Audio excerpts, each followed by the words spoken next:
Bypass सर्जरीसाठी 1 रुपया सुद्धा लागणार नाहीये आणि आरोग्य मंत्र्यांनी विधानसभेमध्ये ही मोठी घोषणा केली आहे। आरोग्य क्षेत्रातील ही सगळ्यात महत्त्वाची आणि मोठी बातमी आहे।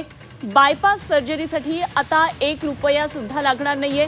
महात्मा फुले आरोग्य योजना आयुष्मान भारत योजनेअंतर्गत उपचार होणार आहेत आणि रुग्णांकडून पैसे उकळणाऱ्या रुग्णालयांवर फौजदारी गुन्हा दाखल करणार असल्याचा आरोग्य मंत्र्यांनी इशारा दिलेला आहे।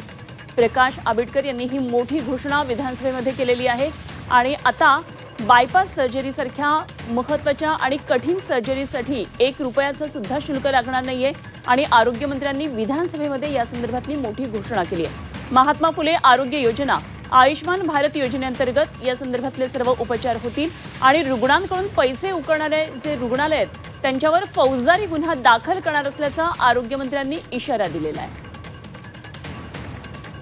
आमच्या योजनांमध्ये 1 लाख रुपयाची गरज नाही। ही आमची योजना ज्याच्यामध्ये बायपास असेल काय असेल त्याचे नॉर्म्स क्लिअर आहेत। आयुष्मान भारत ज्या वेळेला आम्ही आमच्याबरोबर जोडलं त्यावेळेला आमच्या चार्जेसमध्ये सुद्धा वाढ झाली। त्यामुळे कुठल्याही हॉस्पिटलमध्ये हे ऑपरेशन करताना 1 रुपये सुद्धा द्यायची गरज नाही। मी आपल्याला सांगतो, असं कुठलं हॉस्पिटल उशीर करत असेल तर आपण त्याच्याबद्दल सांगा। फक्त एक विनंती अजून करतो, कारण ह्या निमित्ताने एक संधी मिळते।